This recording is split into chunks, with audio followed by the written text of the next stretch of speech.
All right, so by the way, good evening everyone, most especially sa ating mga takers for September 2026 board examination. So by the way, sa mga hindi pa nakakilala, sa mga hindi pa naka-join po dati sa aming orientation, my name is Eric Articulo po, the admin of our page at saka yung group chat natin.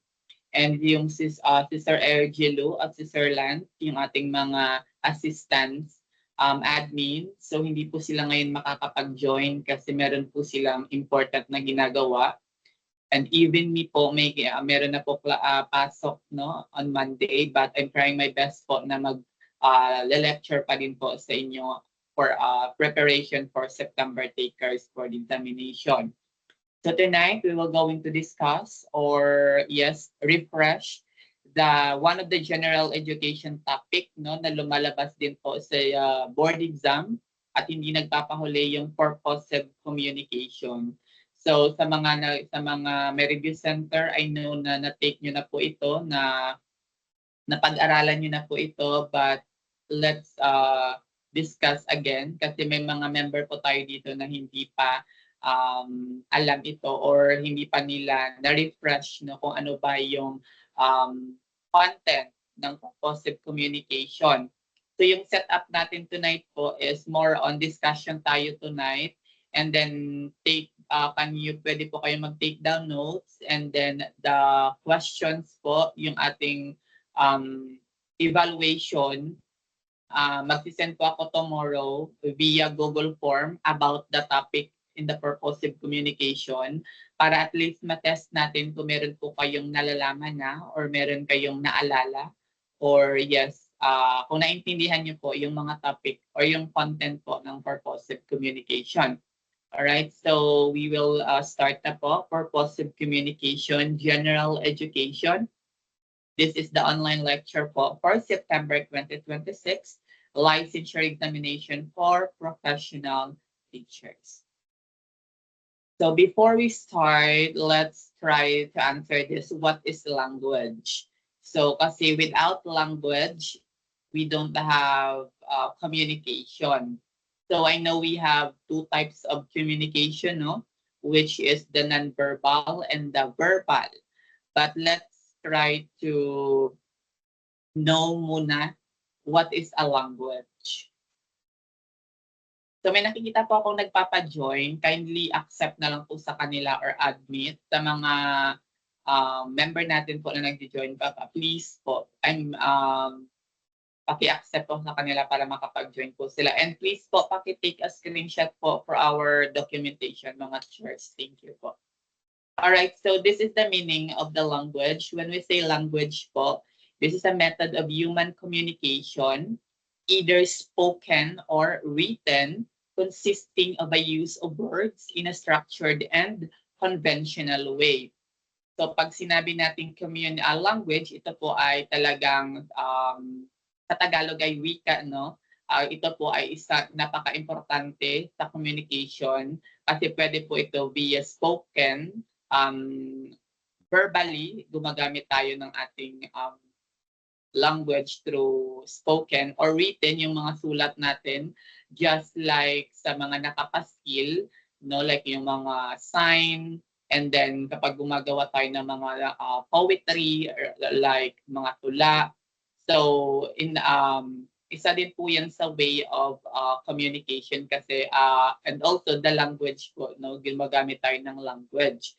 And consisting po ng mga words in a structure. So yan po ang tinatawag nating language. So kaya napaka-importante po yung language, no, sa ating pang-araw-araw. How about this, the language acquisition? So lumabas po ito sa pre-board, na-remember ko pa. Lumabas po ito sa pre-board namin dati. And then, to be honest, nagkamali ako dito last. Nung lumabas to sa aming pre-board, hindi po ako nakatama sa ganitong information, the language acquisition, kasi hindi ko pa to dati alam talaga. Kaya gusto kong ipa-explain po sa inyo para at least kapag ma-encounter nyo po ito mga chairs, hindi na po kayo magkakamali. Pag sinabi nating language acquisition, absorbing a language naturally and unconsciously, usually during childhood. Meaning to say, ito po yung tinatawag nating pagtanggap natin, no, ng wika, no, na hindi naman natin namamalayan or intentional or non-intentional, most especially during our childhood. You aren't studying grammar rules from a book. You are just picking it up by listening to the people around you. So meaning to say, natutunan po natin yung language or yung wika kahit hindi naman talaga natin pinag-aaralan, kusa na lamang natin itong nalalaman. Halimbawa na lamang nung tayo ay mga bata. So kapag meron tayong naririnig, no? So meron pong naka-open na mic. Again, mga chairs, paki-mute mo lang po muna ng ating mic to avoid po sa ating interruption po. Thank you. So acquisition, pag sinabi nating acquisition po, ito po yung kusa na lang nating natatanggap or natutunan ng isang bagay. Kagaya na lamang ng language, sinabi ko kanina na kahit intentional or non-intentional, natutunan natin ito. Kahit hindi natin pinag-aaralan yung structure, yung grammar, so natutunan pa rin natin through sa mga naririnig natin sa ating mga environment, sa ating kapaligiran. So like for example of the language acquisition po, a toddler learning to speak their native language just by interacting with their parents. So yung bata po or yung tao ay natutunan niya po yung language to speak, no, ang kanyang native language. Pag sinabi natin yung native language, yun po yung ating kinagis ng lingwahe. Like for example po dito sa amin sa Iloilo, yung native language po namin is Hiligaynon, or yes, Hiligaynon po yung aming native language. So natutunan po natin ito through interacting with our parents. Kahit hindi natin pinag-aaralan yung structure kung paano gamitin yung native language natin, kusa na lang natin itong natutunan sa pamamagitan ng pakikipag-interact natin sa ating mga magulang or sa mga taong nasa paligid natin. Yan po yung language acquisition, yung pagtanggap or yung pagkatuto natin sa isang lingwahe or language in English. That is the language acquisition. Next, how about the language learning? Learning a language formally and consciously, typically as an older student or adult.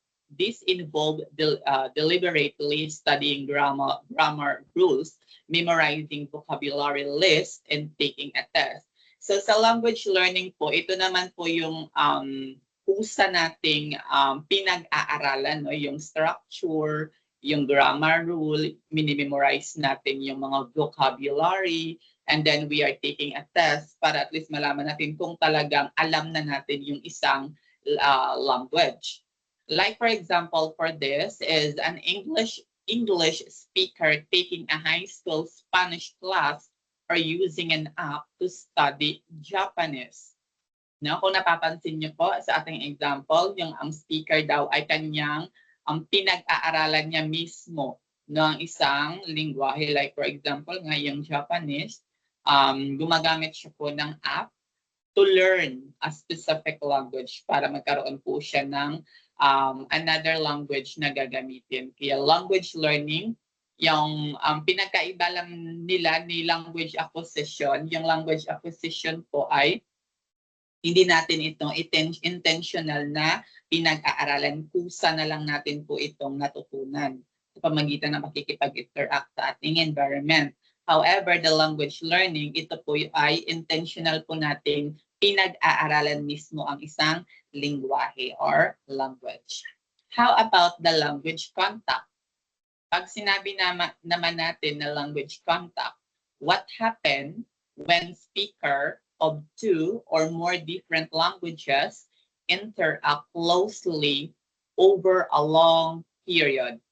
This contact causes a language to influence, blend with, or change each other. Example, the creation of Taglish, the Tagalog in English, or Spanglish, Spanish plus English, used in daily conversation.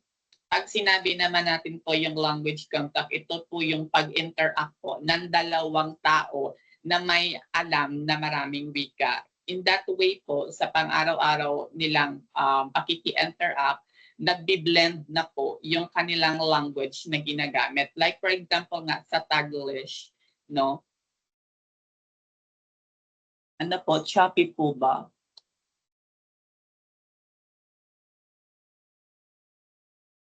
Kapag meron problema po, paki-comment na lang para at least malaman natin. Okay na po ba?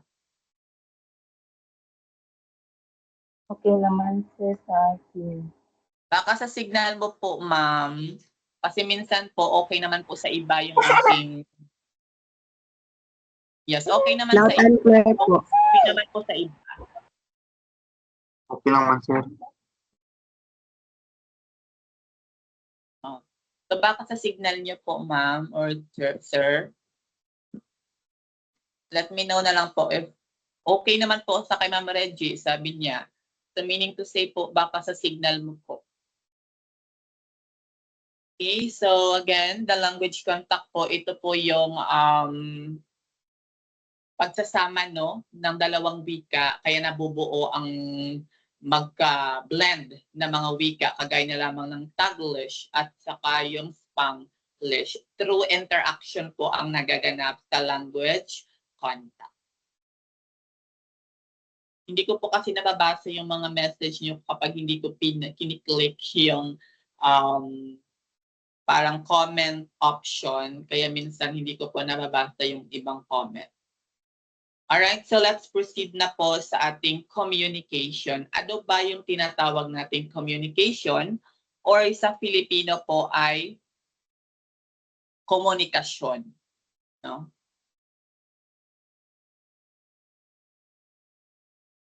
Ayan. Pag sinabi nating communication, comes from the Latin word. Take down notes nyo po ito, yung mga Latin word po. Comes from the Latin word communicare, which means to share or to make a common. Communication, the process of understanding and sharing meaning.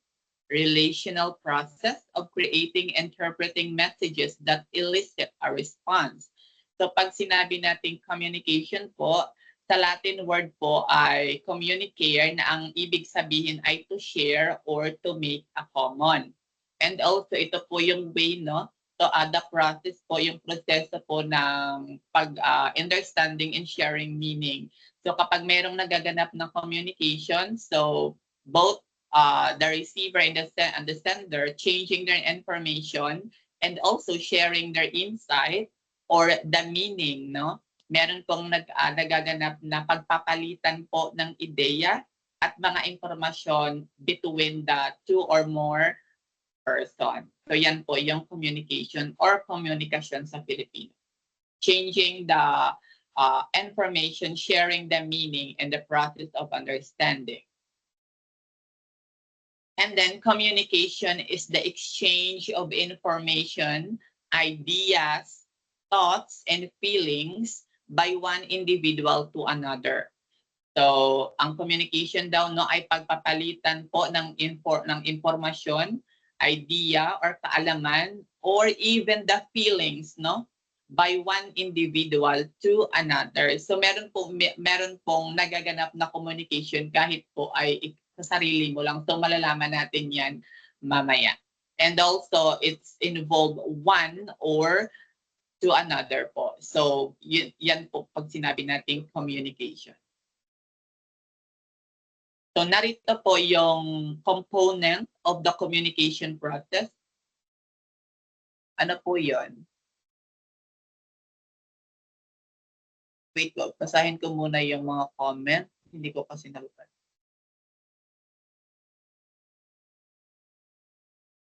Walang slide down. Nakikita nyo ba yung slide ko mga shares? Kasi meron nag-comment na hindi daw nakikita sa kanya yung slide. Baka signal sa kasir. Nakikita po. Nakikita nila, ma'am.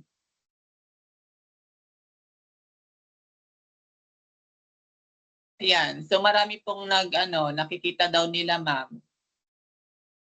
Baka po sa niyo po, sa internet po. Ayan. So since majority naman na visible po yung aking slide, let's continue po. Kasi kapag majority na hindi talaga nakikita yung ating slide, so meaning to say, sa akin po talaga yung may problema. Next, the component of the communication process. Technically, communication happen in a systemic process to achieve its success. Communication process is important, particularly among professionals because of the following notable reason according to BASM 2021. So narito po ang kanyang mga reason. Una, it developed coordination for people to understand the thought and ideas of one another. Siyempre, kapag merong communication, nagkakaroon po ng coordination para magkaintindihan po, no, ang lahat, changing the thoughts and ideas from one person to another. And then the next one, its function in an organization is elemental for the smooth and proper functioning of each member of organization. Siyempre, kapag merong communication po sa isang organization, like for example po sa school, no, kapag merong communication na nagaganap, yung work po, yung function ng isang school ay napaka-smooth lang at walang masyadong problema kasi nga nagkakaintindihan po ang lahat. Except na lamang po kapag wala talagang communication. So syempre, hindi po sila magkakaunawaan. Kaya napaka-importante po ng communication. The next sa isang organization, I mean. The next one, it contributes to effective and efficient decision-making among people. And then it increases the managerial efficiency and the leader potential in organization. So management, no? Kapag merong communication na nagaganap, syempre yung managerial efficiency sa isang leader para sa kanyang mga member ay easy na lamang. Like for example, merong may pinapagawa po ang isang leader sa kanyang mga member. So through communication, syempre gagamit siya ng communication para ipagawa or magkaroon siya, ask for a help sa kanyang mga member para ma-achieve, no, ang kanyang target na, like for example, meron siyang project, no? So communication is very important talaga, no, sa isang leader para sa kanyang mga member. Next one, it promotes the overall organizational peace and cooperation. Siyempre, kapag merong communication, meron talagang peace and cooperation among all employees who are holding different places in the hierarchy. So, like for example, sa isang kumpanya po, di ba sa isang kumpanya, meron pong iba't ibang hierarchy, most especially sa mga position. So, tingnan na lang natin, what if natin kapag walang communication po na nagaganap sa isang organization or sa isang kumpanya, no? Siyempre, kapag merong inuutos ang yung mga matataas na posisyon sa mga mababa na mga posisyon at kapag walang communication na nagaganap, so magkakaroon talaga ng conflict, magkakaroon talaga ng problema, no, ang isang kumpanya at hindi po ito magiging progressive at magiging productive kasi nga walang communication na gaganap. Unlike kapag meron talagang communication na nagaganap sa isang kumpanya, so ang lahat po ay nagkakaroon ng peace at saka cooperation po among all the employees of the specific company. And the last one is it boasts the moral of all employees and promote healthy working environment, syempre, no, sa isang organization. So in overall po, communication is very, very important. No? Kasi lahat po ay nakasalalay dito, the peace, the cooperation, the collaboration, and also the partnership po ng lahat. Kaya communication po is very important. Next one. So kapag meron pong problema again sa slide, kindly comment na lang po para ma-fix ko. So next, let's proceed po sa element of communication. So napaka-easy lang naman po ito ng mga elemento. Kasi napag-aralan na din natin ito during our senior high school, no, sa ating English. The first element is the sender. Pag sinabi nating sender, syempre, one who craft a message, idea, or information.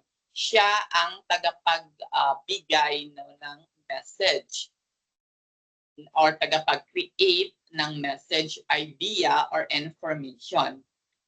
After ni sender po, yung information ay magiging mapupunta siya sa encoding, which is the second element. Pag sinabi natin encoding, the process of converting idea or thoughts of the information into symbol. So, ini-encode na po yung information na galing kay sender. Unti-unti na pong kino-convert para maging isa siyang message. After ng encoding, ito na po yung tinatawag nating message. The third one, the information, idea, thought, or etc. that the speaker wants to convey. So hindi po maaari na wala po si encoding between the sender and the message. Kasi po si encode po, siya po yung magko-convert muna ng idea para maging isa siyang message na gustong ipaabot ni sender. After ni message, ito po ay si channel. Ano naman po si channel? Ito naman po ay means of transmission or distribution of the message. Dito naman po nakasalalay kung saan po siya pwede idaan or ipagpalagay na lang natin. Ito po yung daanan, no? Daanan ng message. So marami pong iba't ibang way para i-send, no? Or yes, i-transmit yung message. Pwede po face-to-face. Ayan, meron naman akong nakikita po. Nakikita naman, di ba, teachers? Ma'am, baka sa signal mo po, kasi marami naman po, majority po ngayon ay nakakita ng slide ko. Baka po sa signal mo po, ma'am or sir, paki-fix na lang po, or pwede ka po pumunta sa may strong connection, or mag-connect ka po sa may mga piece Wi-Fi. So again, no, sa channel, pwede po face-to-face, pwede po online, through digital, sa ating mga technology. So yan po na tinatransmit yung message papunta kay, hindi po siya kaagad pupunta kay receiver kasi dadaan muna siya sa interference. Pag sinabi nating interference po, a hindrance that prevent effective communication. So pag sinabi nating interference po, ito po yung maaaring maging sagabal, no? Para sa magiging mas maayos na komunikasyon. Dito na po papasok si barrier. So later on, malalaman niyo po yung iba't ibang klase ng barrier. Yung pag sinabi nating mga barrier, sila po yung mga pabida na hindi nila gusto na magkaroon ng mas effective na communication. So malalaman natin yan later. So, i-remove lang natin si interference kasi minsan hindi naman po nangyayari si interference kasi after ni message, gagamitin si channel and then i-decode siya po bago pumasok kay receiver. Pag sinabi nating decoding, receiver, mental processing, and interpreting message into meaning. So, yung message po na sinend ni sender, i-decode po yan ni receiver para malaman niya, maintindihan niya po kung ano ba yung gustong ipahiwatig or gustong ipaabot ng isang sender. Yan po, i-decode po muna. So minsan nagkakamali po yung ating mga takers between the encoding at saka decoding. Si encoding po, ito po ay mula kay sender. And then si decoding naman po, ito po yung magiging papunta na kay receiver. And then after ng decoding, teachers, dito na papasok si receiver, ang taong papasukan ng message. Yan po, si receiver. Siya na po yung sa pamagitan ng decoding, doon niya po malalaman kung ang meaning or yung gustong ipahiwatig or gustong ipaabot ni sender. And then, after ni receiver, ito na po papasok si feedback. Dito na po magre-react, no? Magre-react si receiver sa impormasyon na ibinigay ni sender. Maaari yung feedback ng receiver ay excuse me. Sorry. Maaari yung feedback ay negative or positive. So after na receiver, ito na po yung si feedback. The receiver's response or reaction to the sender message. And then the next element is the environment. Very important din po si environment. Why? Physical and psychological space where communication happens. So environment, hindi naman bago sa inyo yung tinatawag na environment, yung context or yung kung saan ka kung saan nagaganap yung communication. So mamaya po may iba't ibang way ng environment, no, para hadlangan yung communication. And then for the last one is the context. Hindi ko makita. Wait. Context, the common and share understanding of the situation. Yan po ang pinaka-last po, si context na po. Yung the situation, the scenario na mismo. That is the context.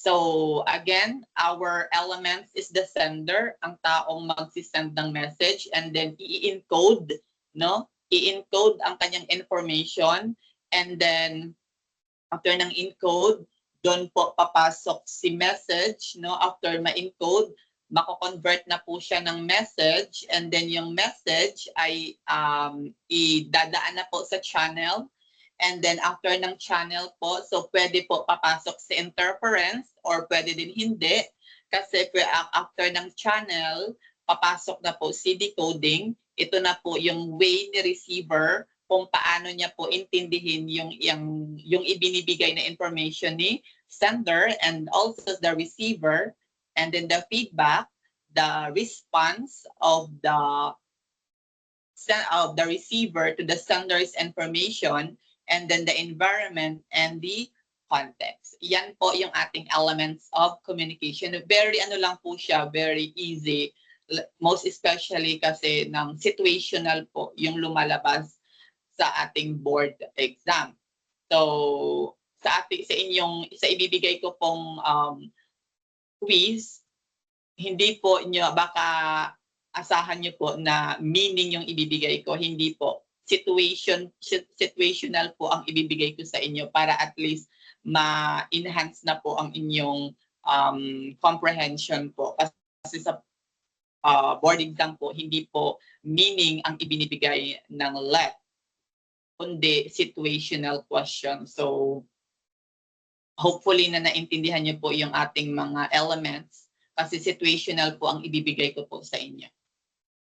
Alright, so next is our classification of communication. We have 3. The first one is according to the mode. So ano ba nakapaloob sa mode? Ito po is si verbal at saka si non-verbal. Pag sinabi nating verbal, oral or written. No? Oral or written. So pwede siyang pasalita or pwede rin siya pasulat, no? Si verbal. The next one is the non-verbal. Ano naman ang nakapaloob sa non-verbal? Ito po ay nakapaloob si body language, si hand gestures, si facial expressions. And for the last one, according to the mode, is the visual. Ano naman po ang nakapaloob sa visual? Ito po ang illustration, mga chart, mga photo, mga drawings, and the map. Yan po ang nakapaloob sa mode. And then, the context. Sa context, ito na po yung sinasabi ko kanina, the intrapersonal and the interpersonal. Ang dalawang magkapatid po dito, ito po yung minsang pinagkakamali ng lahat. No? The intra, pag sinabi natin intra, which is within ourselves. No? Like for example, sa ating intrapersonal, kapag meron tayong problema, no, kinakausap natin yung ating sarili. Yan po ang tinatawag na intrapersonal, yung pagmuni-muni, no? Yan po yung intrapersonal. Kapag sinabi naman natin interpersonal, kasi minsan nagkakalito ang iba. Kasi kala nila paloob. Kasi papasok ka, di ba, Pero pag sinabi natin interpersonal po, meron ka pong kausap sa labas na po. May nagaganap na pong dalawang tao na nag-uusap. No? It involved 2 or more people po sa interpersonal. Intra, within ourselves. Inter, 2 or more people.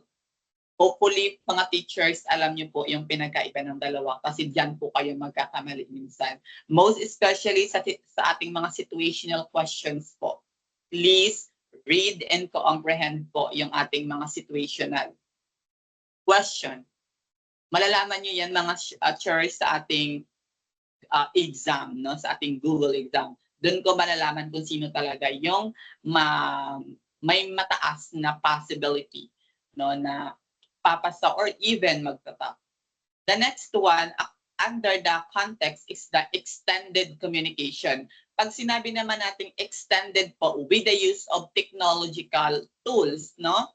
Meaning to say, meron na pong extend. Mas pina-extend pa yung communication ko kapag merong intra, inter, meron din extend, which is gumagamit tayo ng technology for communication.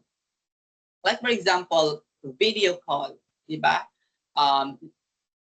Zoom, kagaya ng ginagawa natin ngayon, extended communication po ito, virtual. Kasi gumagamit tayo ng technology. Hindi po kayo magkakamali sa extended kasi extended technology.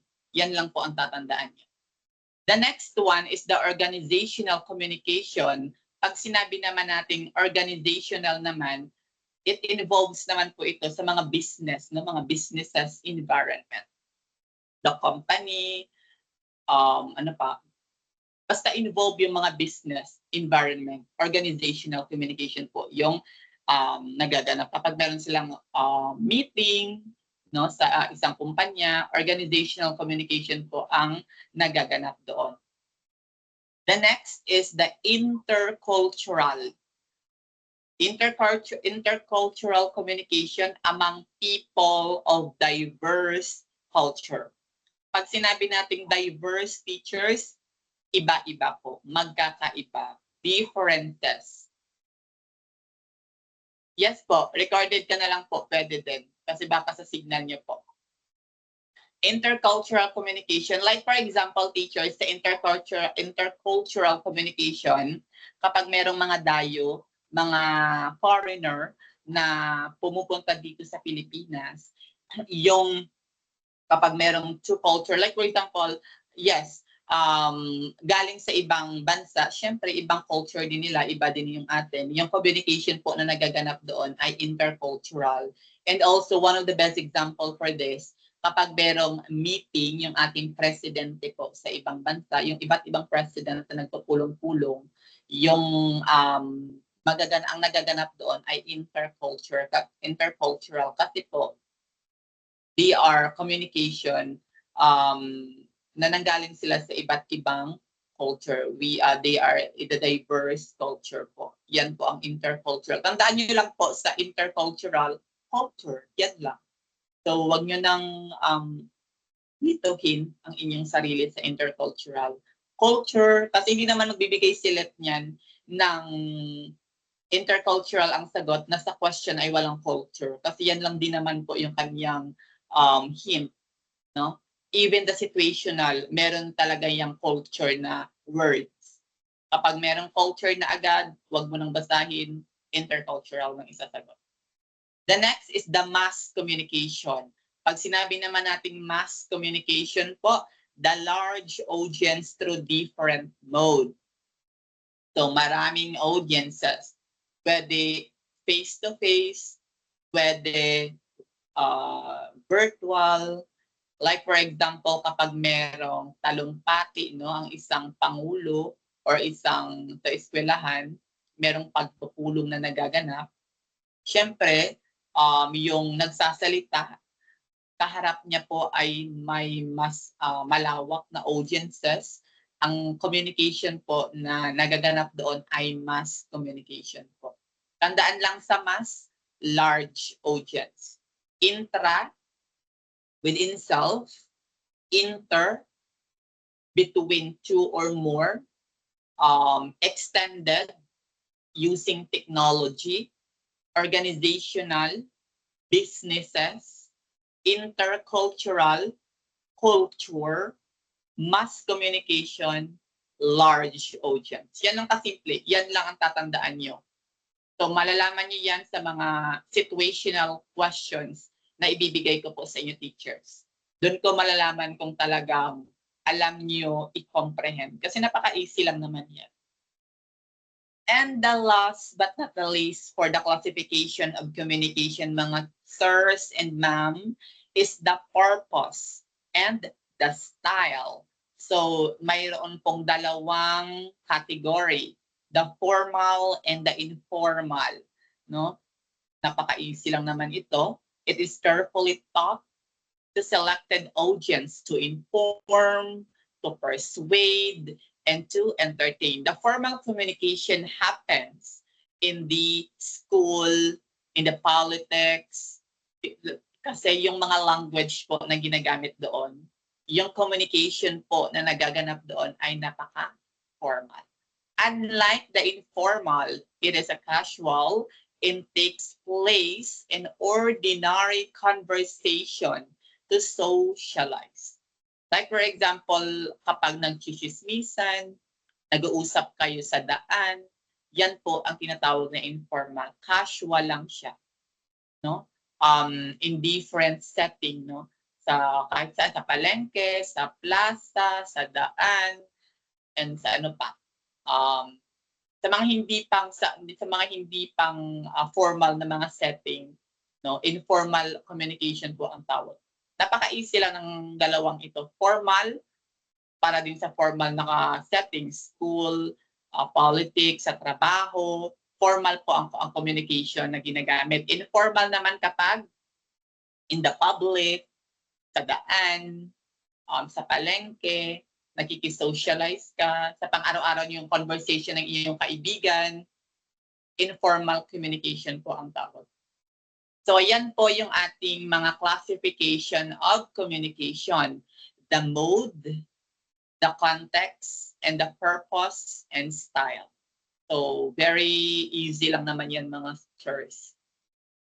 Alright, so next, this is the most, my favorite na topic sa purposive communication. The form of nonverbal communication. The first one is kinesics. So pag sinabi natin kinesics, this is the body language and the gestures.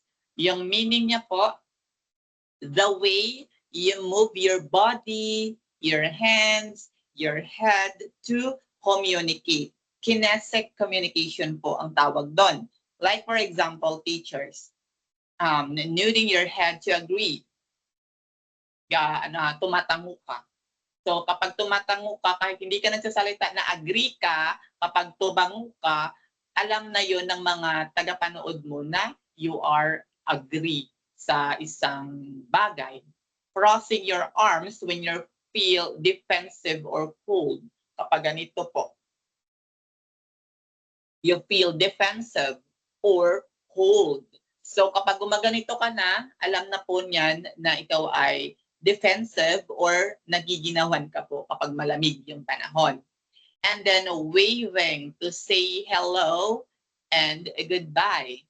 So kapag gumaganito ka po mga chairs, kahit hindi ka nagsabi goodbye, kapag gumanito ka lang, kahit malayo yung kausap mo, kapag gumaganito ka, maaring yung sinasabi mo ay hello, kung bago kayo, ngayon lang kayo nagkita, kapag kumaway ka sa kanya, understandable na po yun na nag-hello ka sa kanya.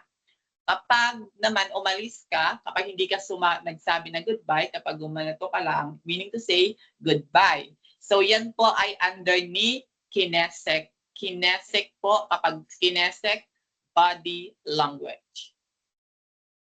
Next, the proxemic. Dito, take notes nyo talaga to mga teachers. Di pa na, yes, yan. Proxemics, personal space, no? Distance, si proxemics, personal space. Ano po yung pag sinabi nating proxemic?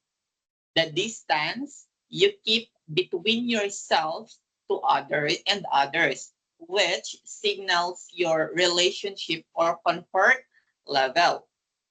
Like for example, standing very close to a significant other or family member, stepping back when your stranger gets too close to protect your personal space, sitting right next to someone on an empty bus, which usually feel intrusive. Like for example, kapag meron kang hindi ka agree, no, merong nag-uusap, and then lumayo ka sa kanila. So understandable na po yun na hindi ka po comfortable sa kung ano man yung kanilang pinag-uusapan. Yan po si proxemic.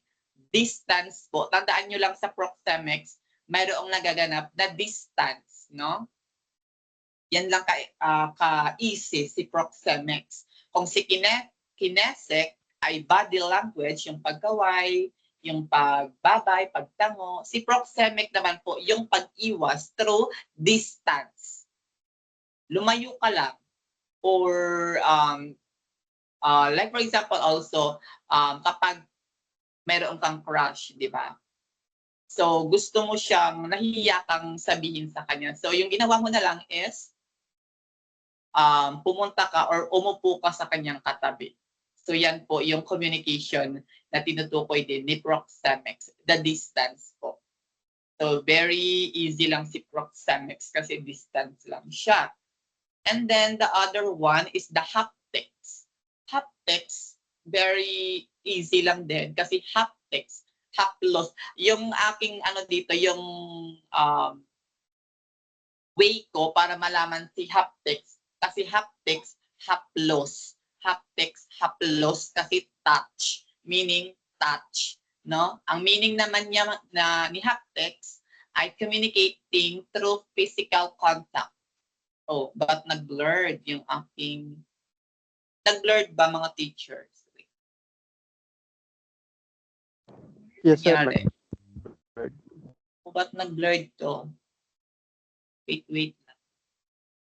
Baka sa signal ko.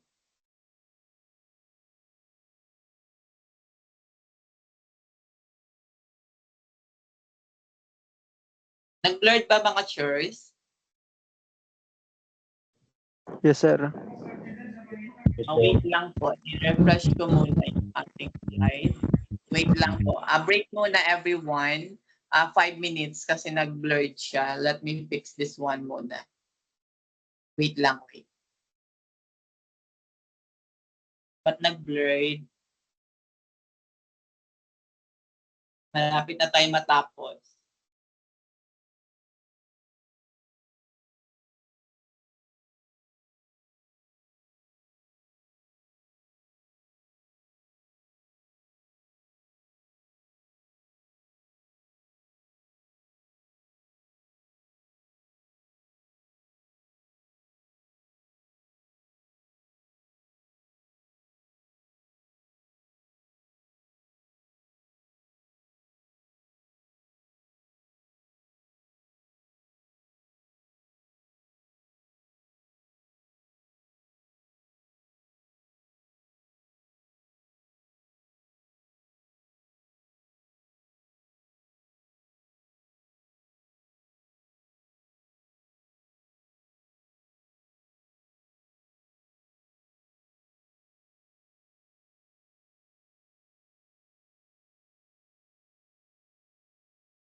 Okay, matures.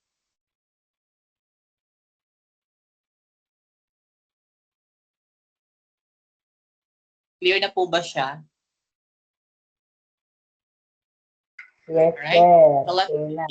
sorry for the interruption kasi hindi talaga masyadong ayos yung ating connection. So let's now proceed to the haptics. Again, sa haptics, haplos, yan po yung tinatandaan ko dati para mabilis ko siyang maintindihan at ma-identify. So through touch, no, physical contact, touch that can convey safety, support, authority, depending on the context. The example of the haptics po, a firm handshake in a job interview to show professionally. Yung pag ano po, yung pag tawag nito pag shake hand, no? It shows professionalism, no, sa job interview. So, kapag merong job interview and then after interviewing, mag-shake hands sila to show professionalism. And also to hug, to comfort a grieving friend. So kapag merong problema yung friend mo, then hinag mo siya, it shows you are concerned, no? Concerned sa kanya. So, and also a high five to celebrate a victory, no? So, yan po yung ating haptics. Tandaan lang yung paghaplos, no, pag-touch sa isang tao, it shows communication din po, which is under only for a non-verbal. So, under po siya sa haptics. So, touch, 'di ba? Napaka-easy lang. Again, let's drill si kinetic. Kinetic po is body language. And then si proxemic is the distance. And then si haptics is the touch. Yan lang po kasimple ang ating mga form of nonverbal. The next nonverbal is paralanguage. Pag sinabi naman nating paralanguage, syempre may language is vocalics. Vocal, di ba? May language kasi, di ba? It's vocal. The meaning is how you say something rather than the actual word you use. This include tone, pitch, speed, and volume. Like for example, speaking quickly and in a high pitch when you are excited. Di ba kapag excited tayo, yung pitch po ng ating voice is high. And then kapag malungkot naman tayo, yung volume po ng ating voice is very low. So yan po si paralanguage. It's through vocalizing. Next is the sighing loudly to show frustration. So kapag galit ka, 'di ba? Kapag galit ang isang tao, yung boses, yung volume ng ating boses ay malakas. Most especially kung we are frustrated, 'di ba? Yung boses natin ay napakalakas. At also yung tono at saka yung pitch ng ating voice ay medyo hindi din magandang pakinggan. So, and then using a sarcastic tone, example, saying, oh, great, in a flat voice when something goes wrong. No, di ba? Oh, great. So, parang ano siya, kabaliktaran. No? Para hindi ka ma-offend. Oh, great yung sinabi niya. Pero yung tono ng pagkasabi ng oh, great ay malumanay or very, very low. So it shows also na hindi sarcasm po yung pagsabi niya or meaning to say hindi actual na nagagandahan siya sa ginawa mo. So yan ang tandaan natin sa paralanguage mga teacher kasi nga language, through language din po, vocalics po ang nakapaloob dito, yung tono, yung pitch, the way we speak, and then yan. So sa paralanguage po naka-include ang mga ganyan in under the nonverbal communication mga teachers. Paralanguage, language, vocal, no? Next is the chronemics. Ano naman si chronemics? Chronemics, how we use and perceive time to send a message about the status, compliance, and interest Like for example, arriving 10 minutes early for a job interview to show respect and eagerness. So the chronemics is very sa ating mga Pilipino kasi meron tayong tinatawag na Filipino time, right? So kapag chronemics po ang ginagamit natin, so kapag meron pong meeting and then nag-arrive ka ng early, it shows na you are nire-respect mo po yung inyong time ninyo, and also you are eager to attend on that specific meeting kasi nga nag-arrive ka ng early. However, kapag nag-arrive ka ng late, so nagpapakita lang din ikaw na hindi ka interesado, hindi mo nire-respeto kung ano man yung magiging outcome or kung ano man ang pag-uusapan sa inyong pagpupulong or meeting. So tandaan lang sa chronemics, teacher, it's involved the time lang, the time. Kung si paralanguage is vocalic, si haptics ay touch, si chronemics naman is the time. The other example also is keeping someone waiting for an appointment, which can signal power or lack of organization. So more on time talaga sa chronemics. Replying to a text message instantly versus waiting days to respond. Dito nakapaloob minsan kapag meron tayong ka-chat, no? Kapag hindi siya nag-response sa iyong chat, mean to say, hindi siya interesado sa iyo. However, kapag one click mo lang and then nag-react siya and then nag-reply siya agad, meaning to say, interesado din siya sa iyo.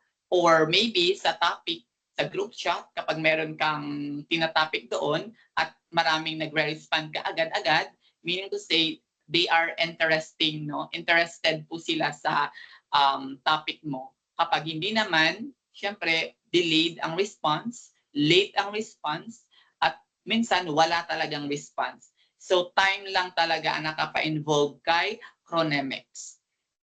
Hopefully na naintindihan niyo po si chronemics.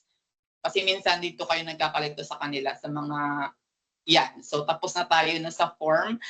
I-drills muna natin mga chairs. Kinesic is body language. Proxemic is the distance. Si haptics ay si touch.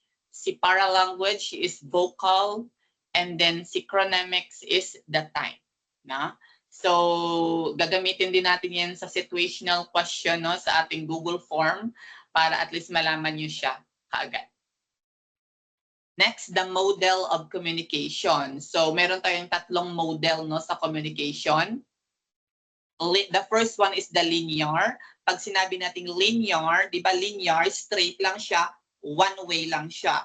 So communication only goes in one direction. A sender packages a message and send it to the receiver, but the receiver doesn't reply. So meaning to say, sa linear communication po, merong communication na gaganap, pero hindi po nagre-reply si receiver. Kasi nga linear lang, straight lang yung communication.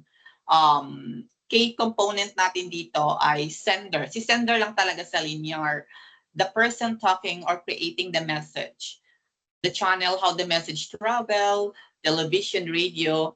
And then the example of the linear po is watching a nightly news broadcast or reading a billboard. The news anchor speaks to you, but you cannot speak back to them through TV. So the best example po ng linear communication is the television, the broadcast, no, sa broadcast ng ating mga television, kasi nga tayo ay nakikinig, tayo ay nanonood, pero hindi tayo nagre-response, no? Kasi nabibilang po yan sa linear communication. And also sa radio, tayo ay nakikinig ng drama, nakikinig ng balita. So merong communication na gaganap kasi tayo ay ina-absorb natin yung information ni sender, pero hindi tayo makakapag-response. That is a linear. Straight lang po siya. Linear. Linear line, one way. One direction lang po. However, the next model is the interactive model. Siyempre, interactive. Pag sinabi natin interactive, may involve na dalawang tao. Meron ng receiver at saka meron ng ay meron ng sender at meron ng receiver. Ang communication flow, two direction. Linear, one direction. Interactive, two direction. But it alternates. One person speak, the other listen, and then they swap rules. It is like a game of ping pong where the ball goes back and forth. Excuse. So the example of this, sending a text message or an email, you send the message, wait for them to read it, and then they type and reply back to you. So that is the interactive. No? Meron ang dalawang person na involved, si receiver at si sender, and alternative, si receiver magiging sender at si sender ay magiging receiver. And one of the example is sending an email and even sending a message sa ating group chat. Di ba yung group chat natin? So that is the best example po ng interactive kasi maraming nagsisend. Kapag meron silang concern, may nagre-response kaagad. That is interactive mode. Next one is the barrier of communication. Dito na tayo kay barrier. Siya yung bida-bida. Siya yung kontrabida sa communication. Communication barrier is anything that gets in the way of message being received and understood correctly. Think of it like a glitch or static in the system that causes misunderstanding, confusion, or a complete failure to connect. So one of the example of barrier, everyone, teacher, is the signal. Kagaya ngayon, maraming mga teachers na nag-send na lang, nag-message na manonood na lang sa ating recorded. Kasi nga, meron ng barrier na nagaganap, which is ang ating signal.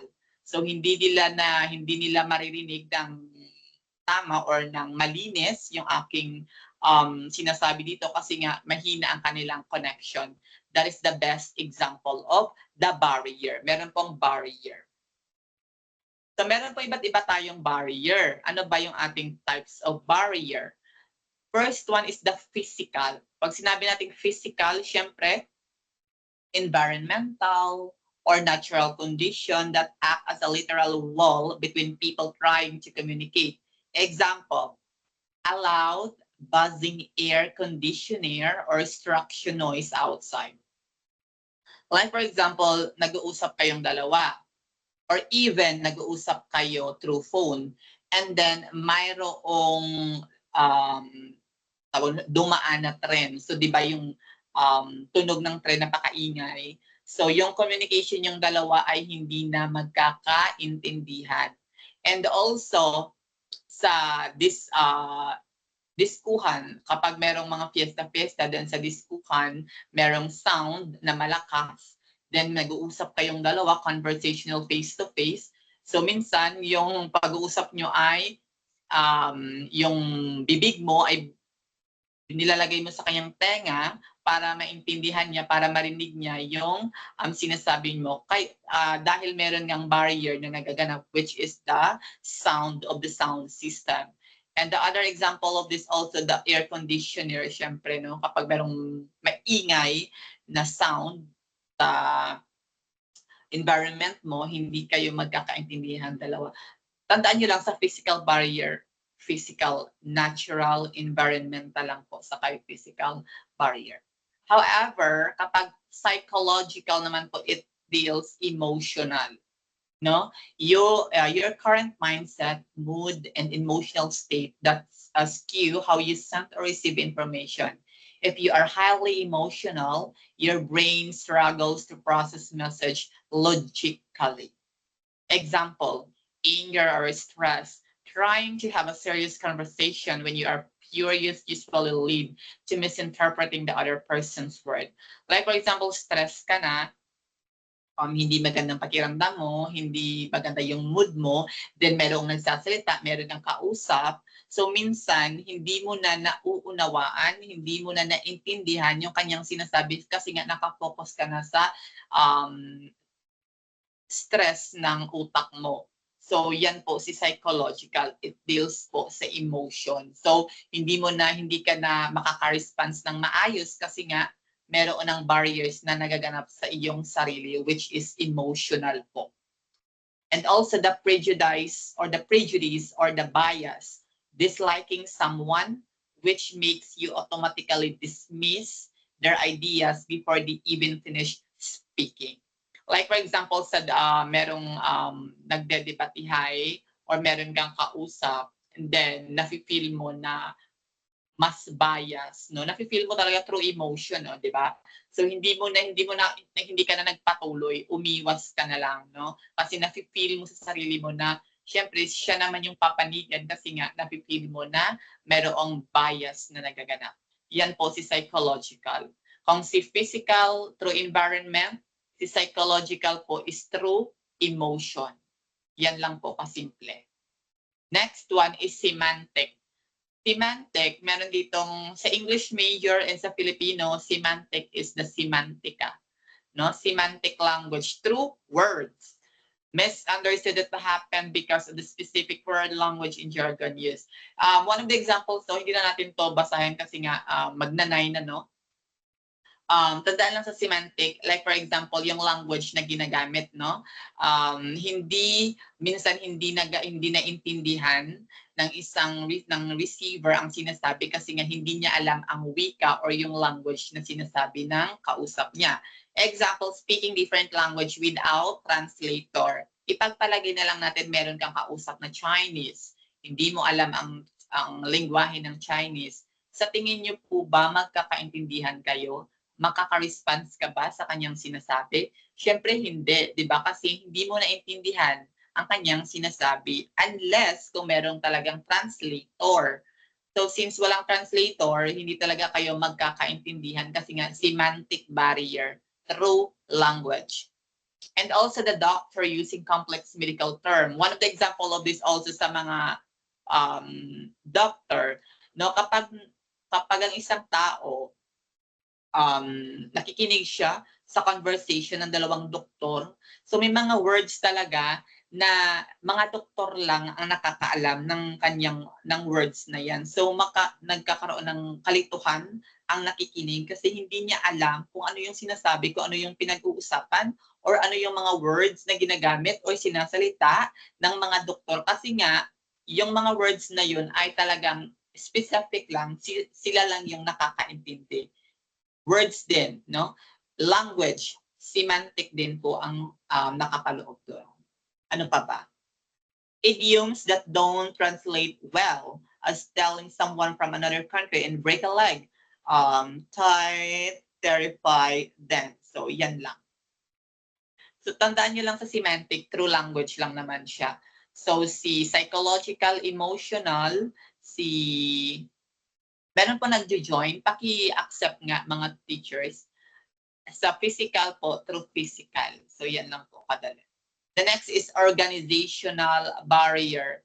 Pag sinabi naman natin organizational po, rules, structures, politics within a company or institution that block the smooth flow of information. So usually po si organizational barrier po, nagaganap lamang po siya sa mga kumpanya. So may mga work office. Example, strict hierarchy where a frontline employee is not allowed to speak directly to the CEO.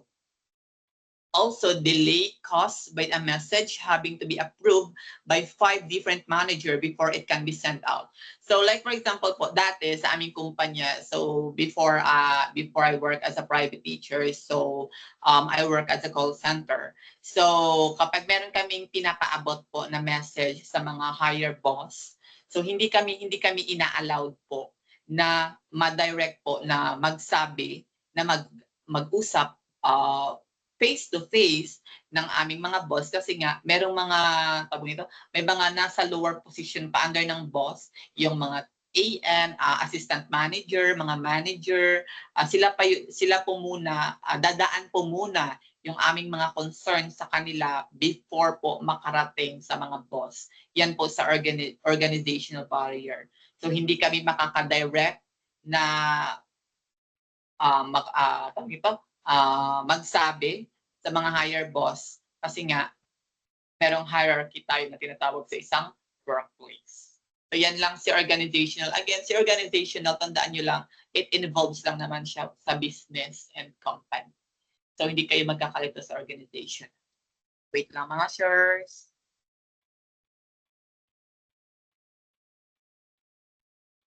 Next, malapit na tayo matapos.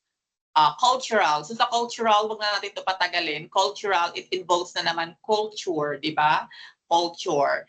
Different in a background, tradition, and social norm that shape how people interpret words, gestures, and behavior.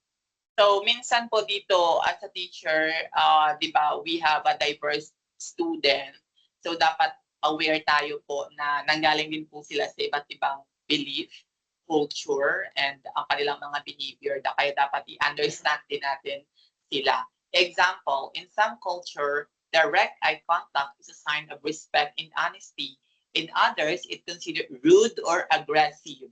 Diba? Minsan yung kapag tumingin ka sa isang tao, ang tingin ng iba ay napipil nila na sila ay binabastos. Pero may mga tao din na yung sign mo na pagtingin indirect is it shows respect and honesty. Kaya it involves talaga sa culture. It depends to the culture no sa isang tao. Different concept of time. In some countries, arriving 15 minutes late to the meeting is a normal, while in others is high offensive. Diba? Sa mga work, sa mga meeting, kung sa yung work mo dati, ay kapag late ka ng 15 minutes, it's okay lang. Pero sa new work mo or sa bago mong trabaho, kapag na-late ka nga ng 5 or 10 minutes, grabe na yung tawag nito, yung call out sa iyo kapag nalilate ka. So it depends talaga po sa culture, the rules also, and the behavior po. Tandaan lang po sa cultural barrier teachers, kapag meron kayong sa situational, again, sa situational teachers, hindi po nawawala ang word na culture. So yan lang po ang tandaan niyo po.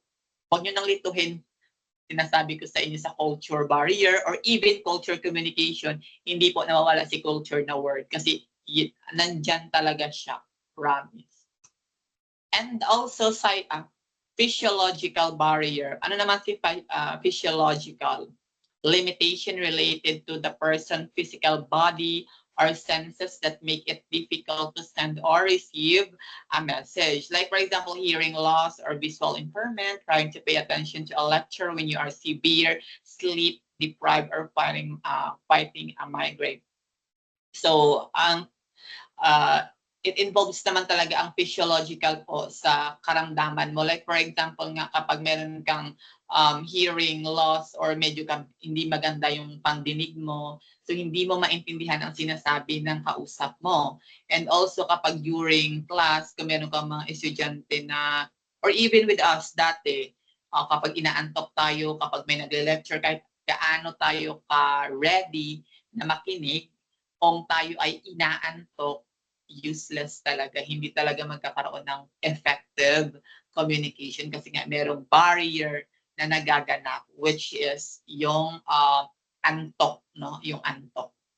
Yan lang po si physiological barrier. Perfect. So yan lang ating mga types of barrier: physical, psychological, ano pa ba? Semantic, organizational, cultural, and physiological. So yan lang po, 6 lang po yung ating type of barrier. Next one is the register. Oh, it's already 9:02 na mga chairs. So I think this is the last topic, register and communication. Pag sinabi nila naman nating register in communication, a register is a variety of tone of language that you use based on your audience, setting, and purpose.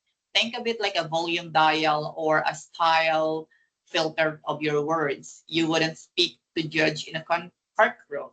In same way, you chat with your best friend or a party. Again, baka makalimutan yung mga chairs, take a screenshot po for our documentation po. Thank you. So ito na po yung tinatawag natin sa purposive communication, sina frozen, sina casual, sina intimate, sino pa ba? Sina Malalaman natin yan later on. So the first register po is the frozen. Hindi po si Elsa ha. It's a frozen. Meaning, a language that never changes. It affects time and history. You don't alter the words, you recite them exactly as they are written. So sa frozen language po, this is never changes po. Hindi po nagbabago talaga ang wala pong ng pagbabago na nangyayari sa frozen. It's already fixed. Mula pa noon hanggang ngayon, ganyan pa rin. Example is the Pledge of Allegiance. Our panatang makabayan, our good morning. Dati good morning na yung sinasabi natin. Mapa hanggang ngayon it's good morning, happy birthday, mga ganyang words po. That is under frozen. Magandang gabi, magandang hapon, happy birthday, maligayang araw, yung ating mga pledge, panatang makabayan, yung ating mga ano pa ba? Mga wedding vow, mga biblical scriptures, yung mga hindi talaga nagbabago mga church. Frozen po ang tawag sa kanila, frozen. Hindi po nagbabago. So mabilis nyo lang siya malalaman po sa situational. Tingnan natin bukas kung alam nyo po yung frozen. Tandaan lang si frozen, nag-freeze. Walang nagbabago po. Next is a formal. Siyempre formal.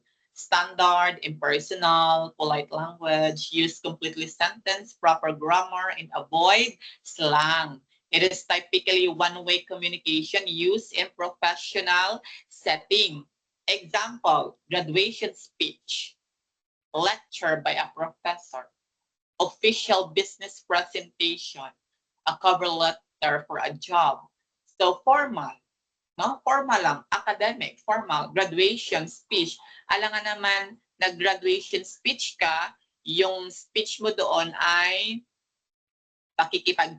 yung topic mo sa speech mo ay yung about sa movie na pinanood mo, about sa chismis, about sa paninira sa iyong kapwa. Siyempre, hindi ganon. Formal din dapat, no? Kasi nasa formal setting ka po. Also the official business presentation po. Kagaya nito sa ating presentation tonight, this is type of a formal register po. Kasi nga, nag-lecture tayo dito at kayo po ay nakikinig. Tandaan lang sa formal din na setting. How about the consultative? From the word consult, no? Consult. Standard form of two-way professional communication. It is respectful and polite, but more interactive than the formal register. So more on, bakit sinabi dito na more interactive? Kasi nga meron two-way of communication na nagko-consultahan ang dalawa, no? You use this with seeking advice or exchanging information with someone you don't know intimately. So like for example, the most example po sa consultative po is our guidance counselor po sa school. Kasi nga pumupunta tayo doon to ask for a guidance, to ask for a magko-consult tayo kung ano yung mga dapat gawin, kung meron tayong problema, di ba? So mayroong communication po na nagaganap. But consultative po, it's a formal ha, hindi po. Under po siya sa formal. Example, a conversation between a doctor and the patient, di ba? Consult. Sa pasyente at sa doctor, nagpapakonsulta ng patient sa kanyang doktor. Next is talking to a teacher during office hour, di ba? Kapag meron tayong, for example, hindi tayo agree sa grado natin. So, pumupunta tayo kay teacher, kinoconsult natin kung ano ba yung problema, kung bakit ganito yung grade mo, hindi ka agree, bakit bumaba. So, kinoconsult mo, di ba? Privately sa kanyang office. Interaction between the store clerk and the customer. Tandaan lang natin, consult. Consultative register lang yan. However, the casual, huwag na natin itong i-discuss ang casual. Example of this is, pag-uusap natin sa pang-araw-araw, yung pagkikipag-chismisa natin, yung pag-greet natin sa ating mga friend, mom, sa daan. It's a casual lang, no? Among friends, family member, or teammates. Casual. The last one is the intimate. Ano naman pag sinabi nating intimate? Features. Highly private communication used between people who share a very close, deep bond. It often ignores standard grammar altogether and rely on inside jokes, nicknames, and non-verbal cues. Example, whisper secret between best friends. So, example of this is kapag meron kayong, halimbawa, nasa place kayo ng iyong kaibigan, then may dumaan na parang chismis nyo. Siyempre, bumubulong tayo, di ba? Minsan ginagawa talaga natin to, promise, wag niyo akong inaano mga teachers, ginagawa niyo to. Kapag meron kayong pinag-uusapan ng friend mo, nagbubulong-bulungan kayo, that is include for the intimate. That name used between romantic partners, no? Yung inyong secret call sign, no? Ng inyong lovers, kayo lang yung nakakaalam talaga, that is intimate po. And code words used within a family.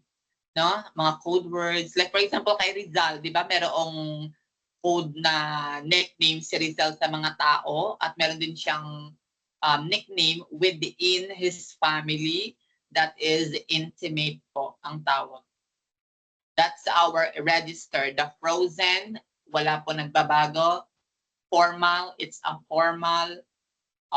Consultative, between two person, nagko-konsultahan. Intimate, meron ako nakakalimutan ng isa. Yun lang. 1, 2, 3, 4, 5. Casual, consultative, frozen, formal, and intimate. So yan lang po yung ating register and communication. Next is the concept, meron pa pala. The concentric circle in English communication, the inner circle. So pag sinabi natin inner circle, mga sirs and ma'am, countries where English is primary, native, and first language for the vast majority of the population. These countries are considered norm-providing, meaning they historically created the grammar and vocabulary rules. So, sa inner circle po, like for example, this is our language 1, which is, ang binigay dito is the English. So, yung mga country po na kanilang native or yung kanilang primary language is English. Example, the United Kingdom, the United States, Australia, Canada, and the New Zealand. So, yan po yung kanilang native language. However, kapag dito tayo sa Pilipinas, yung ating inner circle language is the Filipino po. Kasi mayroon tayo dito iba't ibang places in the Philippines, but we have only one language po na ginagamit para magkakaintindihan tayo lahat, which is the Filipino. Kasi hindi naman pwedeng Cebuano, meron tayong Hiligay noon, mga ganun.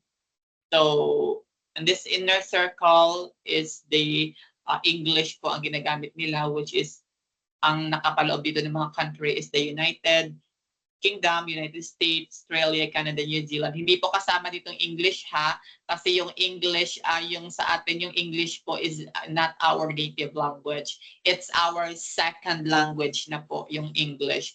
So nabibilang tayo po sa outer circle. So dito po nabibilang si Philippines kasi nga, yung English po is our second language. Kasama dito si India. Si India, English din po ang kanilang second language. Outer circle din sila nabibilang. Sina Nigeria, Singapore, and the South Africa. Yung mga countries po na nandito is, English po is not the primary or the native language. It's a secondary language. Kaya dito tayo nabibilang sa outer circle. And however, the expanding circle, so sa expanding circle naman, countries where English has no historical. So, dahil expanding po, ito naman po yung mga country na talagang hindi nila pinapractice yung English. Sina Japan, sina China, sina Brazil, sina Germany, and sina South Korea. English has no historical or colonial roots, but people learn it as a foreign language. For international business, science, technology, and global communication, these countries are norm-dependent po. they look to the inner circle rules to teach learn language. So meaning to say po sa expanding po, so nililearn po nila yung English pero wala silang history na talagang ginamit nila yung English. So kung napapansin niyo po sa sa tawag nito, sa mga pageant, di ba? Yung minsan, yung mga taga-Brazil, gumagamit sila mga translator, mga Germany. So, pero may mga taga-Japan, China din na gumagamit ng English kasi nga nililearn nila pero wala po silang history, no? Wala silang colonial roots. Unlike sa Philippines, no, sinakop tayo doon ng meron tayong sa ating sa ating history of education, the American period, no? Meron tayong American period dito sa Pilipinas na kung saan sinakop tayo and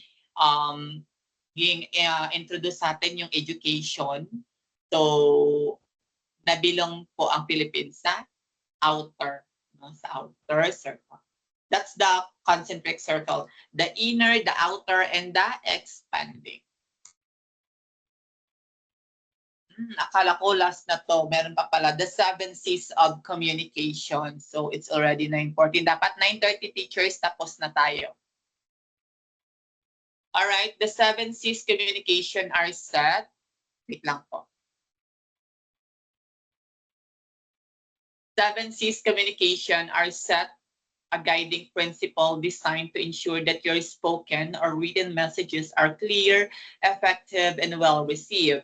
Following these rules help prevent misunderstanding and keeps your audience engaged. So very important din po si 7 C's kasi nga dito nakasalalay, no, para mas maging effective po yung ating communication.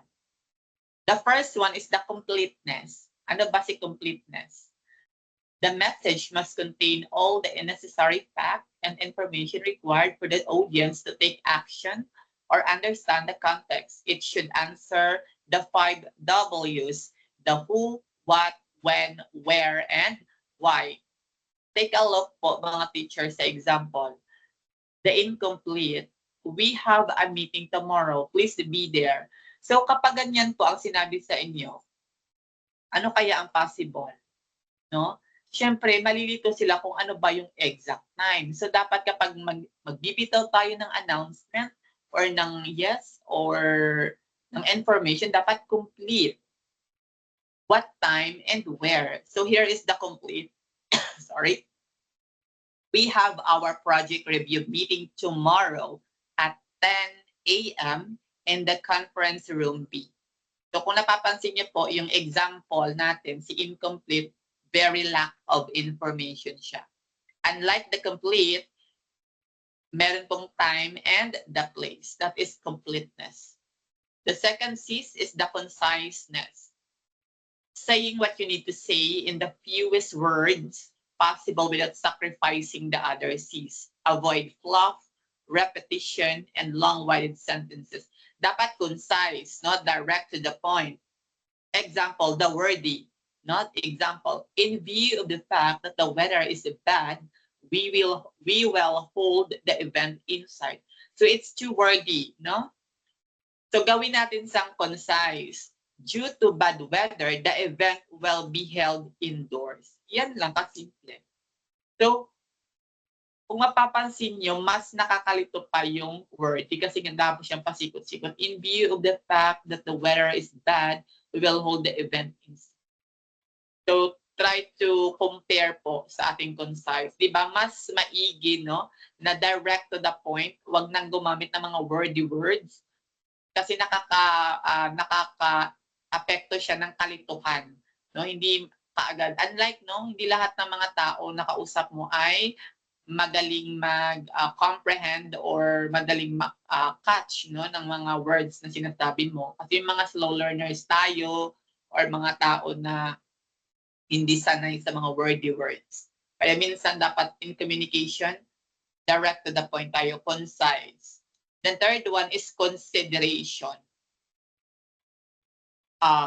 Mindful of the audience viewpoint. Background, mindset, educational level. You modify your word to step into their shoes. Modify your words to step into their shoes. i-considered din po natin sila. Example, self-centered. We are happy to announce that we have extended our store hours. To considerate, you can now enjoy more shopping time with our newly extended store hours. So kung napapansin niyo po sa first example po, ano po napapansin niyo mga teacher, di ba? We are happy to announce that we have extended our store hours. So self-centered lang siya. Unlike for the considerate po, kino-consider niya po in the whole, no? You can now enjoy more shopping time with our newly extended store hours. So considerate po. Consider ba? Considered mo din dapat. Concreteness. Being specific, though same siya sa concise. It's be specific po. Direct to the point din siya. Definite and vivid rather than vague or general. Use clear fact, figure, and real data. Take a look at the example, everyone. Our new software app is incredibly fast and has been downloaded by many people. Gawin natin siyang concrete. Our new app reduces loading times by 40% and has reached 50,000 download in its first week.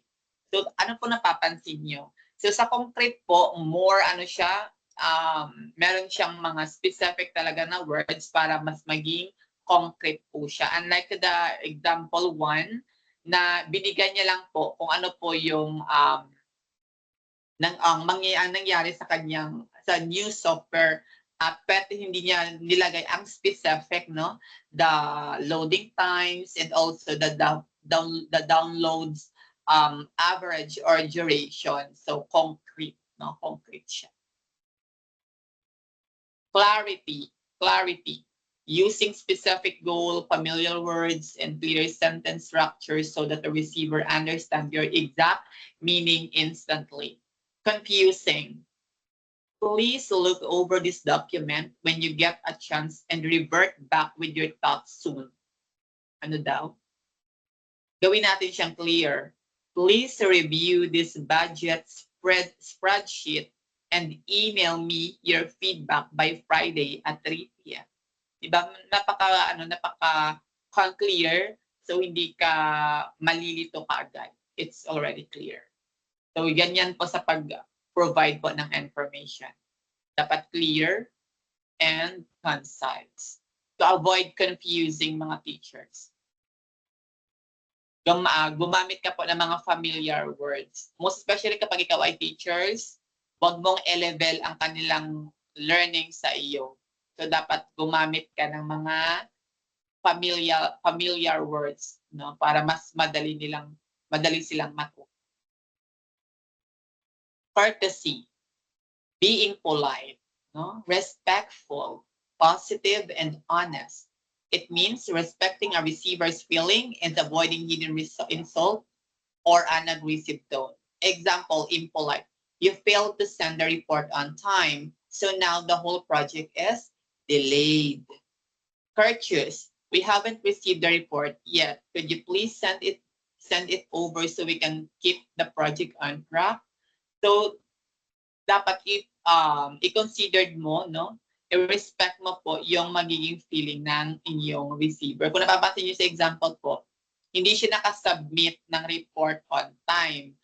So, now the whole project, ang lahat ng kanilang project ay na-delayed. Unlike sa courteous, no? We haven't received the report yet.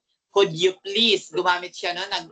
Polite siya. Could you please send it over so we can keep the project on? Courtesy, being polite. Correctness. The last 7 C's is correctness. So correctness, ensuring your grammar, spelling, punctuation, and fact are 100% accurate. It also means using the right level language. Register for your audience. Incorrect. There are 2 errors in the document you sent yesterday. Gawin natin siyang correct. There are 2 errors in the document you sent yesterday. Yung mali doon is there and the there. Pero to be honest, everyone, mas magaling yung mga Pinoy to construct English grammar than the foreigner, to be honest. According to the study yan po, na mas magaling po ang mga Pinoy mag-construct in a grammar rather than sa mga foreign. Pero minsan, racist nila. Maranasan nyo yan, everyone, kapag kayo ay naka-experience mag-work sa call center. So may mga words sila na out of the place na yung kanilang grammar as long as they are expressing their thoughts and ideas. So that's our 7 C's, no? The correctness, courtesy, clarity, correctness, consideration, conciseness, completeness. So now let's see if there meron pa tayo. Oh, the type of speech pa. Let's take a look this one, the types of speech. So mahaba-haba pa tayo. So pabilisan na lang natin kasi yung type of speech is very understandable naman siya mga sirs and ma'am. Informative speech, syempre tayo ay nag-i-inform. This type of speech, we are informing specific information to teach the audience about specific topic. Here, our example tonight, this is informative speech kasi nga nagbibigay ako sa inyo ng information, no? A lecture on how photosynthesis works, a presentation explaining 7 C's communication, museum tour guide explaining history. Basta we are expressing or we are informing some informative information, that is informative speech. Persuasive. Ano naman po ang ginagawa sa persuasive? Tayo ay nag-convince the audience to agree with your point of view. One of the example of the persuade everyone is the debate, no? And also the campaign. Kapag merong election, no? Kapag merong upcoming election, yung mga nagpapatakbo, they are using some words para kunin yung attention natin, yung loob natin. So minsan dinadaan nila sa pera, correct? Dinadaan nila sa pera para kunin yung loob natin, no? Persuasive speech. The campaign. Even sa school, meron tayong Supreme Student, ang tawag doon, Supreme Student Council, kapag merong campaign period, no? Nagsasalita sila sa harap to explain their mga plataforma, no, para hikayatin ang loob natin, to persuade. No? That is example of persuasive speech. However, the entertainment, syempre ini-intern tayo to amuse, interest, emotional move the audience. The goal isn't to teach or persuade, but to make audience laugh, feel happy, and be entertained. The best man speech at the wedding, a stand-up comedy routine or a roast. One example of this is the Gandang Gabi Vibes po. That is entertainment speech. Kasi nga, pinapatawa nila tayo. And then yung mga movie na mga nakakatawa. And then also sa mga, tawag nito, mayroon yung tawag during speech in actual. Ang tawag, kapag merong Rayna ba, then merong tagapagsalita na ini-entertain niya yung mga Rayna. May tawag doon, I forgot lang. Kapag entertainment po, entertain, tayo ay ini-entertain nila. Yan lang po sa entertainment speech. The next is the extemporaneous. Carefully planned and practiced speech but delivered using only brief bullet points or note card. The exact words are chosen in the moment, making it sounds natural and conversational. Most classroom presentation, business speeches, or lectures. Sa extempo po, ewan ko ngayon itong ginagawa po ito sa context during buwan ng wika or English literary program. Nagpapa-impromptu, extempo. Sa extempo po ay ikaw ay carefully planned and prepared. Nakapag-practice ka to present, no? Example of this also kapag meron kang reporting, no, sa in front of your class. So, kinagabihan, ikaw ay nag-practice, ikaw ay nag-ready, then kinabukasan, nag-present ka, that is extemporaneous speech po ang tawag. However, si impromptu, on the spot po siya. On the spot po. Being asked to say a few words to surprise a birthday party, answering question in class when called on called on by the teacher. And one of the example of the impromptu po, sa mga pageant, the Miss Universe, all types of pageant, di ba, meron silang on the spot question that is impromptu po. And also minsan sa klase, no, merong mga surprise na tanong si teachers na mabibigla ka lamang.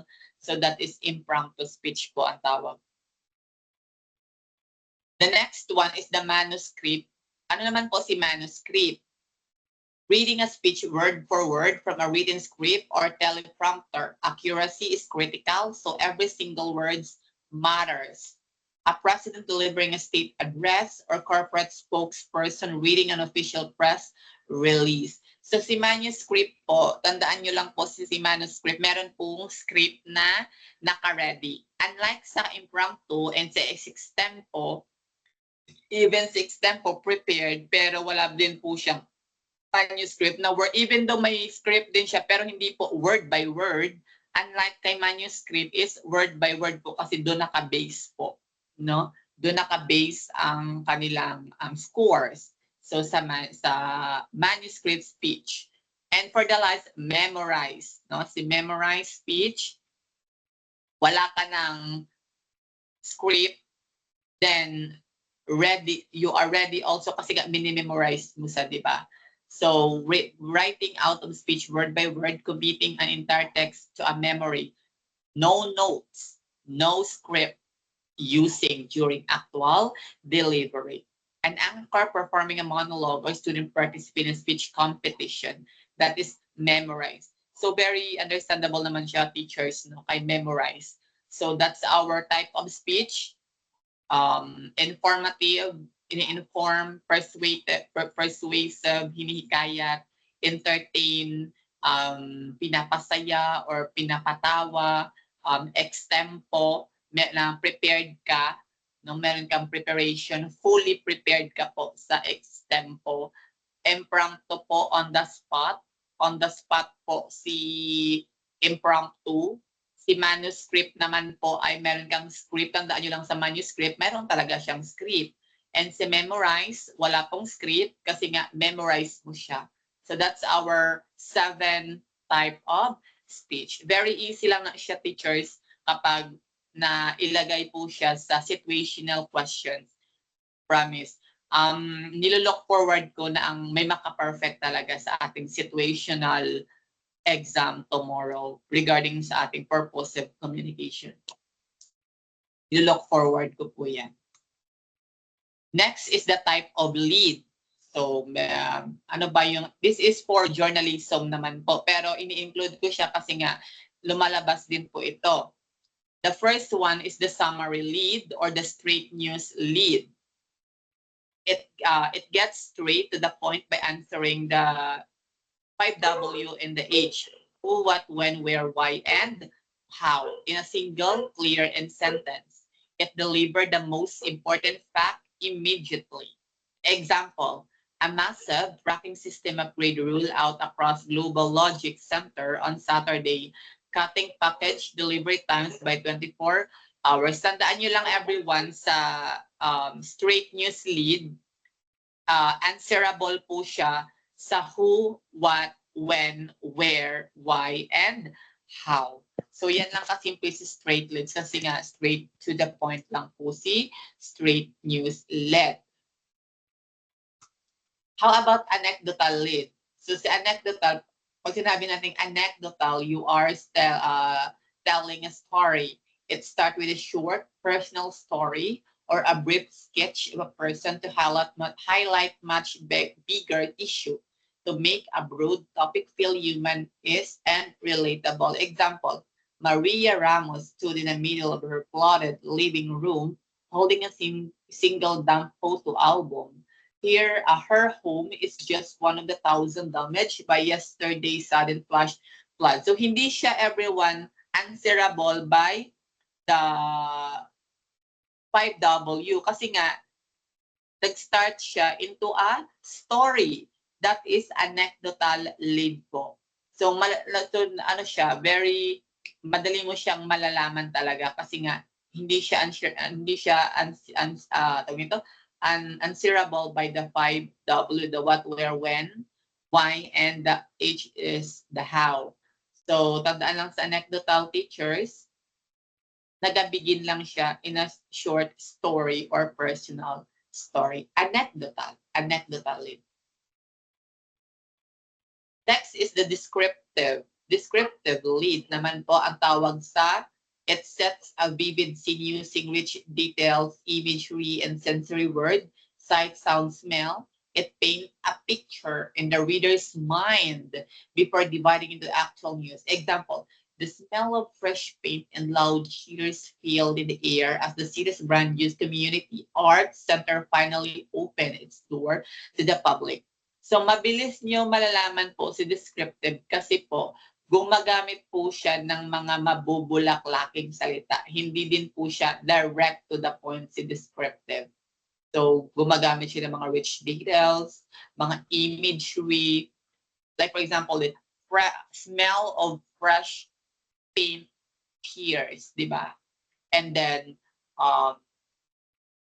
yan ang ginamit niya sa kanyang sentence. Baga gumamit siya ng mas mabulaklaking salita. That is descriptive lead. Si anecdotal, na-provide lang sang story. Si descriptive naman po ay gumagamit ng mga mabubulaklaking mga salita, mga rich of the details and image. How about the quote? Quote lead. So, tandaan nyo lang sa quote lead po, may mga taong naka-involve. Hindi na po natin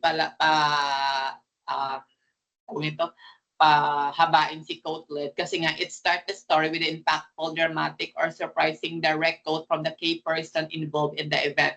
Example, we never expected to find anything like this, said Chief Archaeologist Dr. Elena Vance after her team uncovered pristine 2,000 years old mosaic beneath the city street. Sa quote-led teachers, malalaman niyo po siya kasi may mga words na said, according to mga ganyan, it's a quote-led po kasi nga meron siyang mga quote-quote na ganyan. So mabilis niyo lang malalaman po, teachers, ang quote-led. Meron ako dito ng example. Let's take a look. Meron ako dito ng example sa materials ko. Ano ba yun? Sige lang, i-include ko na lang sa mga teachers sa ating exam at para malaman nyo siya. Alright, so I think this is the last teachers, the Pekka Kucha. Familiar ba kayo dito sa Pekka Kucha? This is about the presentation, PowerPoint presentation, mga sirs. Is a storytelling format where a presenter shows 20 slides for a 20-second each.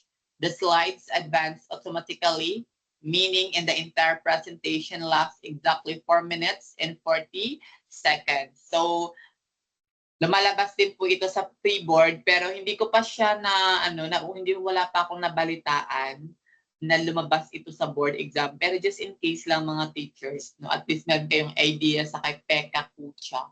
That is a Japanese for chatter or chit-chat na binubuo siya ng 20 slides for 20 seconds each. Ayan. The golden rule is 20 by 20. 20 slides, 20 seconds with no pausing. All right, and that's include our purpose of communication today's teachers. Thank you so much for joining with me tonight.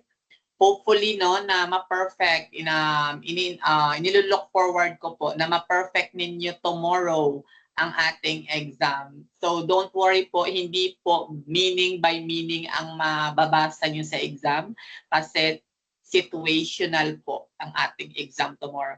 Dito na natin iti-test, ipa-practice ang inyong comprehension kasi nga labanan talaga ng comprehension everyone sa board exam. Even the Gen Ed po, wala pong meaning ang makikita nyo doon. It's situational. Unlike na lang po sa mathematics. So, yan lang po everyone. Thank you so much for joining with me tonight. So, pakitake ng picture na lang, teachers. And meron pa ba kayong questions? So, by the way, our exam will be start tomorrow's afternoon po. Same time din tayo. And then magre-release muna siguro ako ng ating mga top-notchers sa ating pre-test, Gen Ed, top-notcher for Gen Ed, and top-notcher for Roof Ed. So, ili-layout natin yan, ipopost natin yan sa ating FB page. So, meron pa ba kayong question, teachers, before we end? You can now open your mic if you have a question or clarification. Kung wala na po, paki-heart nga. Send hearts kung wala na mga questions para makapag-end na tayo mga teachers. Ayan. So hopefully, no, magpapaskong lisensyado na tayong lahat. Kayo pala. Yes. And then, kasi nga kung good thing, na-amazed ako everyone na si Puffy. Kung nakita niyo yung my day ko, meron silang sinensabi na ID. So nakaka-overwhelm kasi may ID si Puffy. So kapag pasado na kayo everyone, hopefully no, this December, hopefully na kayo ay papasok lahat. So that's our session tonight, everyone, and mag-update ulit ako sa inyo for our next session. So Gen Ed ngayon, alternate tayo sa susunod for the Prof Ed. So yan lang everyone, and have a good day and focus lang sa pag-review. No? Kasi nga, hindi maging madali ang journey. It's already June, July, August. So, ang problema nyo lang ngayon is your TOR, right? Sa mga newbie, TOR lang po ang problema ninyo. Pero hopefully po, no, na makukuha nyo po yan at makapag-file na po kayo. And that's all, everyone, teachers. So, need ko na mag-end kasi meron pa akong iti-frame na papaskil ko sa aking classroom. Kasi nga, Monday is our opening class. Need ko pa mag-work, no? And have a good day, teachers. And good night. And manifesting po sa inyong lahat na papasa this December. Bye, everyone. Bye, sir. Thank you.